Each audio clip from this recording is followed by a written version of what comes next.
Et on va enchaîner, Bruna, avec une nouvelle catégorie. C'est la catégorie Data, Services et Technologie. Le jury s'est attaché dans cette catégorie à récompenser la mise en œuvre réussie, vaut mieux, d'un projet mettant en avant la technologie. C'est logique. Et je vais vous annoncer donc le premier prix argent dans cette catégorie, qui est décerné à 366 et Shower pour Hexago Data, expertise du territoire. On accueille pour recevoir ce prix Sophie Renaud, qui est directrice des études de 366, et Cédric Magneron, qui est le CEO de Shower.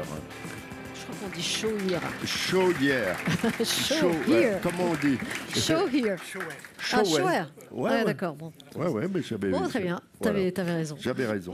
Eh bien, vous avez c'est un peu abscon comme ça. Vous allez un peu nous expliquer de quoi il s'agit, ouais. La PQR, la presse quotidienne régionale, et puis toujours la difficulté en fait avec les études d'audience qu'on a à disposition, qui sont souvent nationales, d'avoir cette granularité qui nous permet de descendre un petit peu et puis de démontrer la force de nos marques, et c'est vrai pour tous les médias locaux, à un niveau beaucoup plus granulaire comme celui de la commune. Eh bien, grâce à notre rencontre avec Cédric Magnereux, le CEO de Shower, justement, on a pu mettre en place, envisager en fait un système de modélisation des audiences en local, et assez révolutionnaire quand on a utilisé la géostatistique. Ça, il nous en dira peut-être quelques mots supplémentaires. Mais pour le coup, on a levé en fait tous les freins qu'on avait, et aujourd'hui, on est capable d'annoncer nos audiences à l'échelle de chacune des quelques 35 000 communes françaises. Donc c'est une vraie révolution, une vraie avancée pour notre média. Et puis c'est aussi une façon de pouvoir répondre aux attentes d'une granularité souvent de plus en plus importante du marché publicitaire, et donc de calculer des performances d'audience à l'échelle désirée. Alors, bravo, parce que je vous recommande de regarder la carte, là. Vous mettez des jumelles, mais vous voyez, c'est vraiment la granularité, hein, c'est incroyable. Donc, alors, comment est-ce que vous arrivez à... Alors, je vais essayer. Vous allez faire nous faire un cours de géodata. Oui, géostatistique.